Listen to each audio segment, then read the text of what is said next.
¿Cómo están? Bienvenidos a este espacio de entrevistas. En esta oportunidad estamos junto a la senadora Carmen Gloria Aravena, a quien le damos la bienvenida. ¿Cómo está, senadora? Muy bien, gracias a Dios, acá en la región de la Araucanía, desde Temuco. Un saludo afectuoso a quienes nos están viendo con un día sin lluvia, después de casi 20 días continuos de agua en la Araucanía, que es lo normal, así que contentos por eso igual. Algo que a muchos les gustaría por acá en la zona central, aunque ha sido más lluvioso al menos de lo que se esperaba aquí en la quinta región, al menos en la zona centro, en la zona más hacia el norte, en el norte chico, incluso ha caído algo de precipitación, lo que es muy bienvenida. Senadora, también lo que seguramente es muy bienvenido es un proyecto de ley que habla tal vez también de su conexión con las comunidades allá en la región de la Araucanía. Esta entrevista la está haciendo desde allá.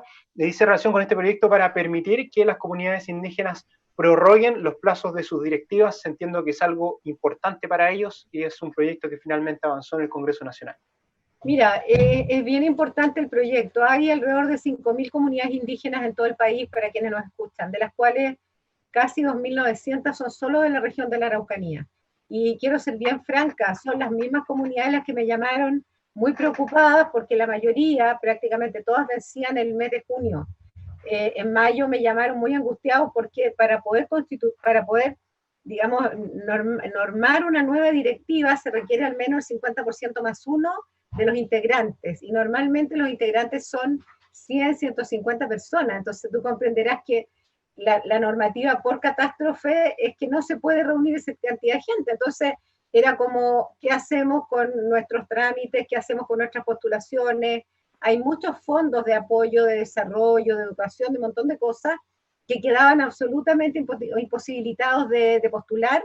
Y la verdad es que este proyecto, que lo presenté con el senador Quintana, quien me apoyó en esto, también fue complementado con un proyecto, digamos, que presentó la CONADI, que tenía más que ver con las asociaciones indígenas, que es otra cosa, y finalmente logramos sacarlo. Yo diría que gracias a la presidenta de la comisión, a Lucas Berger, que lo tramitó de manera expedita, y al apoyo que tuvimos también del senador Insulza, que estaba igual de angustiado con sus comunidades del norte, de tal manera que hoy día, ¿qué dice la ley?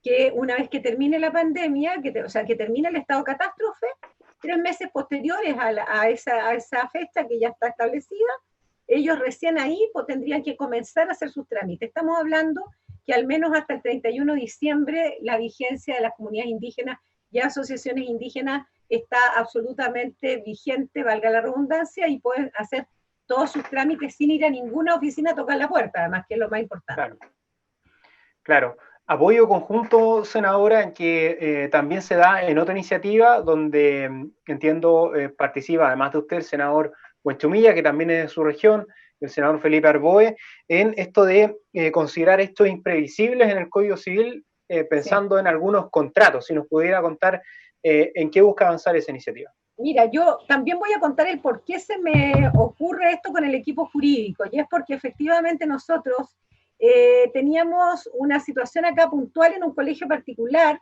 en donde se arma una especie de juicio público prácticamente de no estamos recibiendo clases presenciales, no nos gustan las clases online y tenemos que seguir pagando el colegio, etcétera. Entonces empiezan a aparecer también los alcaldes diciendo, bueno, pero ¿qué pasa con los servicios que yo licité de transporte público, que son millonarios, para trasladar los alumnos en las comunas, para un servicio que no van a poder prestar, pero que no es responsabilidad de las personas no prestarlo, sino que Claro. simplemente hay un órgano superior que dice que no es posible? Entonces, ¿qué pasa hoy? Esto se van a juicios eternos, y que muchas veces al final, si no son capaces de llegar a acuerdo los privados, las cosas no funcionan. ¿Qué es lo que propone este proyecto? Es muy simple. El concepto de imprevisión es que en casos extremos, que no sea posible que alguna de las dos partes haya podido prever la falta del servicio, lo que se hace es simplemente que un juez pueda determinar un acuerdo que hoy día por ley no existe.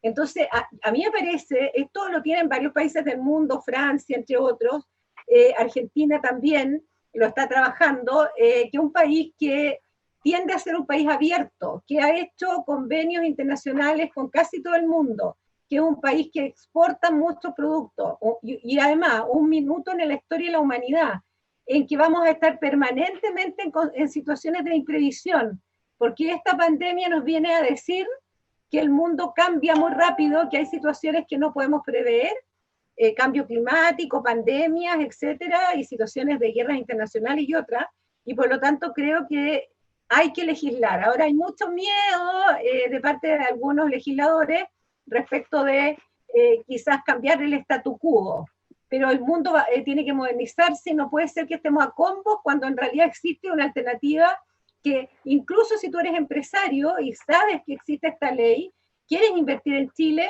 tú dices, ok, es una ley que me permite en casos extremos de situaciones impredecibles como esta, por lo menos me aseguro que al menos no pierdo.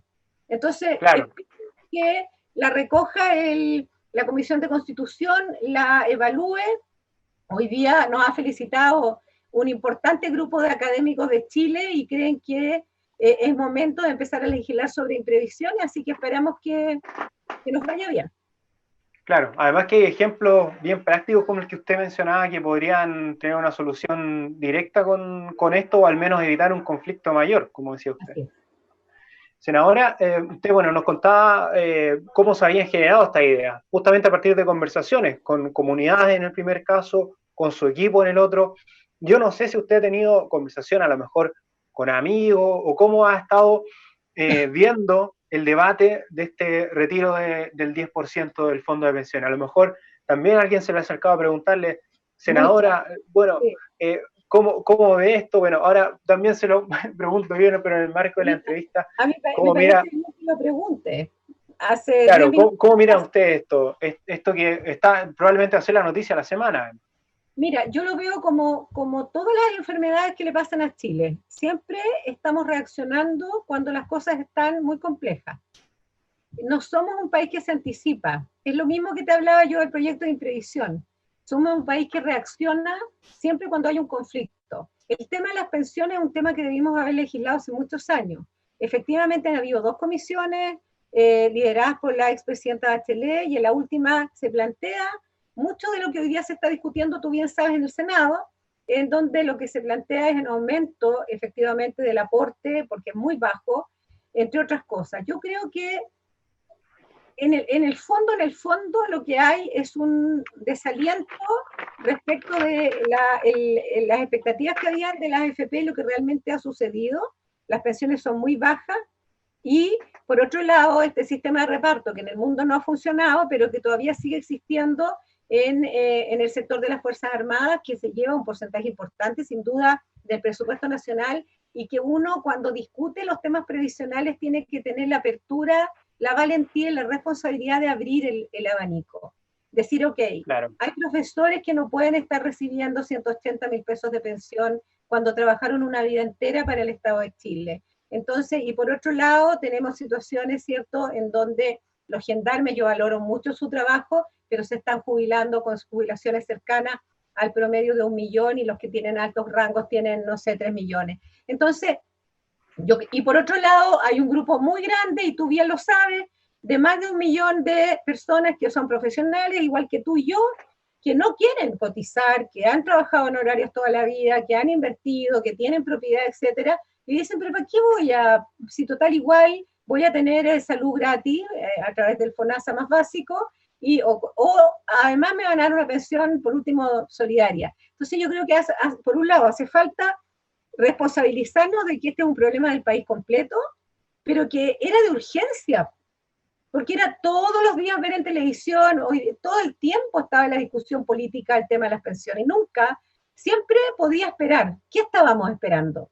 ¿Que ocurriera una cosa como esta? Ahora, si tú me preguntas a mí en lo práctico, yo tengo claro que esto no es una solución que vaya a ayudar a mucha gente, todo lo contrario, creo que desde el punto de vista financiero la gente va a perder más que lo que va a ganar, y quienes más van a perder van a ser los que tienen menos, como siempre, porque prácticamente este 10% va a significar que el 60% de la gente va a recibir su plata y se va a quedar con nada, es lo que encuentro del terror. Y lo peor es que en ninguna parte está claro cómo se devuelven los 14.000 millones de dólares que se retirarían de los fondos de pensiones, porque el país está en una situación en que no es un país desarrollado, es un país que va a tener 2 dígitos de cesantía muy pronto, que va a tener efectivamente un decrecimiento económico producto de el estallido social y por otro lado también la situación de la pandemia. Entonces, aquí no es como defender el sistema. A mí me gustaría que cambie de nombre, que cambie efectivamente su concepción y que si estas generaciones que hoy día estamos todavía trabajando, tenemos que aportarles en parte a los que hoy día están ganando menos, yo creo que también tiene que tener una concepción de que tiene que haber un mínimo digno para que una persona pueda sobrevivir, porque al final lo que termina pasando, y pasa muchísimo, es que en una familia en que los 2 padres trabajaron, toda la familia le coopera con un aporte a sus padres para que vivan dignamente, y eso es impresentable. Entonces, y los que no tienen esa condición están aún peor. Así que yo creo que hay que mejorar, todavía queda un espacio para mejorar, en mi opinión, la propuesta de clase media que está haciendo el presidente. Yo creo que hay que hacer una mejor bajada. Hay muchos requisitos que la gente no entiende. El famoso registro social de hogares es bastante complejo, le digo porque yo tengo toda mi oficina trabajando en esto y prácticamente peleamos día a día un beneficio. Nos ha ido bien, gracias a Dios, pero creo que es peor el remedio que la enfermedad, pero sí estoy completamente segura que lo que tiene que hacer hoy día el presidente de la República es verse en la obligación absoluta de ponerle la mayor agilidad a la discusión de las AFP y abrirse a un cambio radical y profundo de lo que ha sido la concepción de las pensiones en Chile. Si eso lo abrimos completamente la conversación, francamente, transversalmente, yo creo que podemos llegar a un acuerdo país que va a solucionar, yo diría que una de las grandes problemáticas que tiene hoy día Chile, pero no de manera populista, sino que de manera responsable, pero con urgencia, que es la que yo, que no soy una política tradicional, que vengo del sistema privado, trabajé en fundaciones, en ministerios, pero desde abajo y también en el municipio, a mí me pasa que siento que el país siempre llega tarde. Y por eso tenemos gran cantidad de conflictos, porque se legisla siempre desde arriba, porque hay poca calle, porque la gente que está a cargo de los programas nunca ha trabajado en terreno, incluido también, digo, muchos jóvenes políticos hoy día que están en política por primera vez, pero jamás trabajaron, y yo creo que ese es un error. Para ser diputado, senador de la República, incluso alcalde, se requiere tener la calle y tener la experiencia de haber tenido que ganarse un sueldo, cumplir metas y responderle a alguien. Después podemos legislar. Esa es mi opinión. Senadora, usted esto plantea, bueno, varias de las claves de la reforma de pensiones. La Comisión de Trabajo, el proyecto está en la Comisión de Trabajo del Senado, recibió expertos en la jornada de ayer, por ejemplo, Hugo Cifuentes coincidía en que sería bueno integrar a las Fuerzas Armadas a un sistema general. Ellos tienen por Capredena y Dipreca un sistema separado que tiene otro costo, que tiene, digamos, otro aporte también por el Estado a mayor, que se distribuye entre menos cantidad de personas. También respecto de la urgencia que tiene esto, también coincidían todos prácticamente quienes se expusieron que esto tiene una urgencia relevante y también que los cambios deben ser más o menos estructurales, apuntando también en la legitimidad, en hacer cambios profundos al sistema de pensiones, una reforma más bien estructural, que toque, digamos, los pilares, el fondo de la discusión. ¿Cree usted que si es que esto se logra acelerar, ya la Comisión de hecho de Trabajo hoy día tomó la decisión del próximo miércoles poner en tabla la discusión del articulado? ¿Usted lo ve como algo que podría, digamos, reemplazar, llegar a un acuerdo en que a lo mejor se dejara de lado la discusión del 10%, o cree que al final eso va a seguir avanzando por cuerdas separadas en el Senado? A ver, yo creo que si se lograra profundizar y agilizar, tal como tú lo dices, Julio, una reforma estructural del sistema de pensiones, y hubiera un acuerdo nuevamente político transversal de quienes queremos que el país le vaya bien, pero con cierta seguridad, digamos, legislativa que permita avanzar.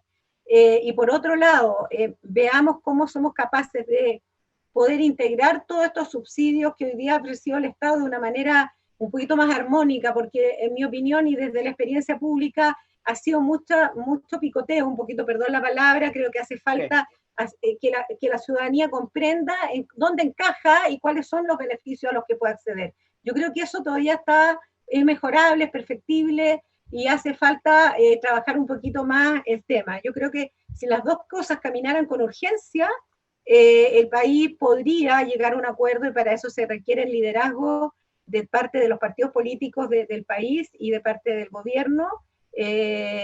No está fácil, yo sé, pero bueno, la política y estar en puestos difíciles no se hizo para gente que no sea valiente y sobre todo que no tenga sentido de urgencia.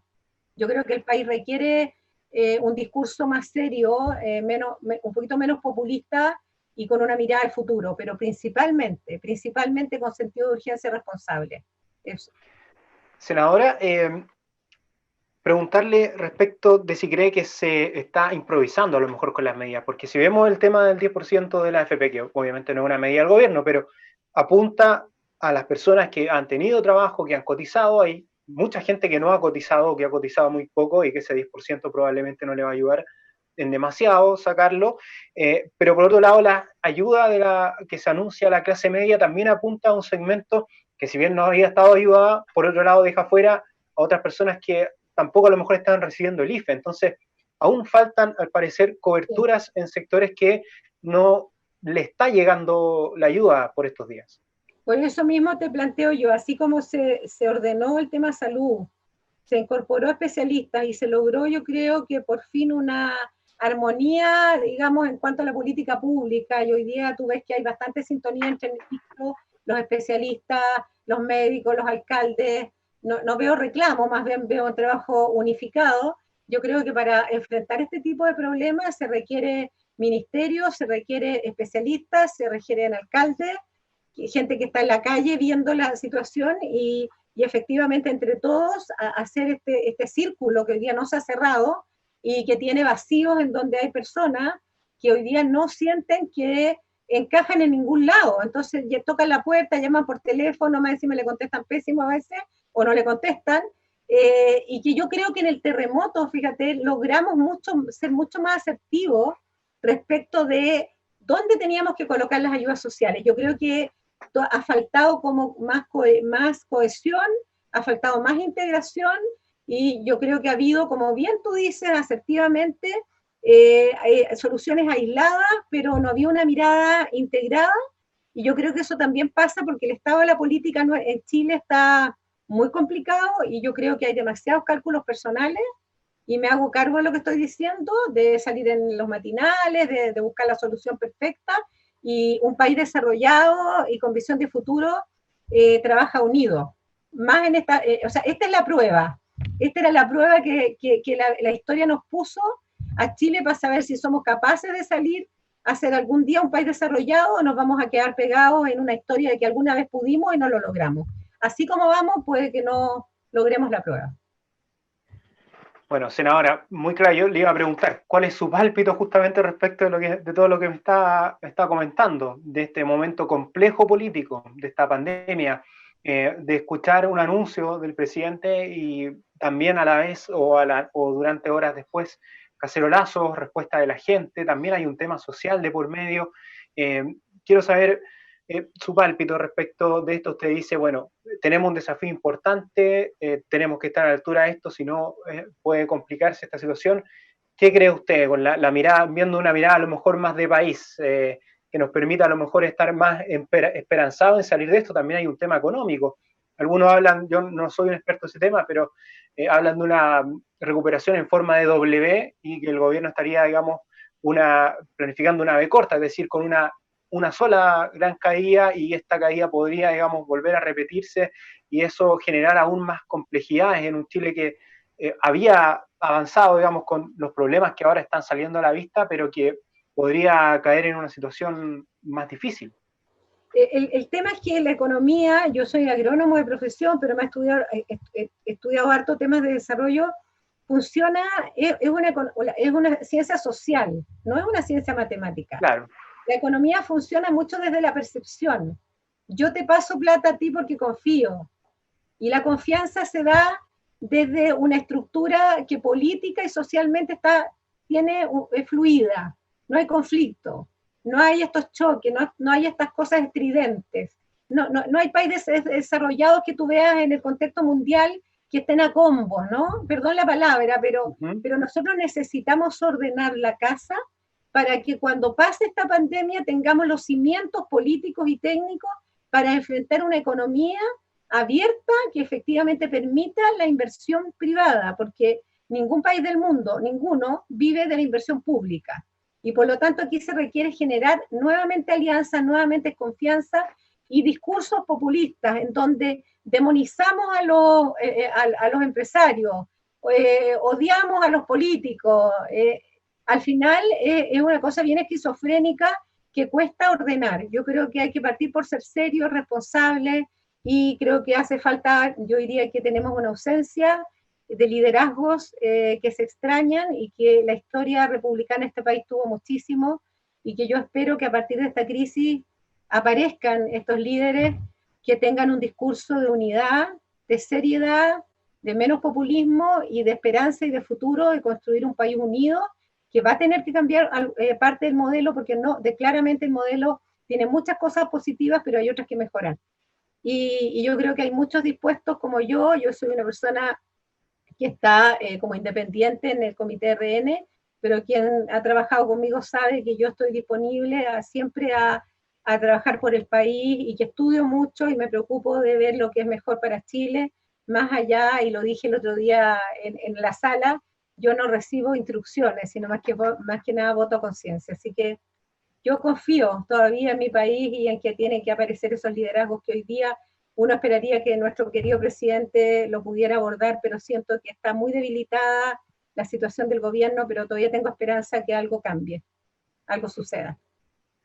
Bueno, senadora, son las claves para salir adelante, así como mostramos las claves del tema de las pensiones, de cómo avanzar en la reforma. Estas son las claves para salir de este momento de crisis que al parecer en estos momentos abarcan todos los ámbitos de nuestra sociedad. Senadora, le agradecemos por esta conversación en este momento de crisis, en este momento delicado, pero en el que se agradece poder también conversar con sinceridad de estos temas tan profundos que atañen a nuestro Chile. Muchas gracias.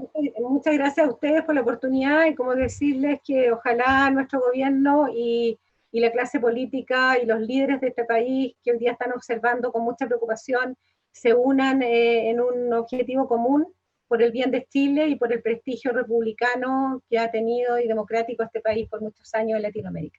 Muchas gracias, querido Julio. Que tenga muy buen día.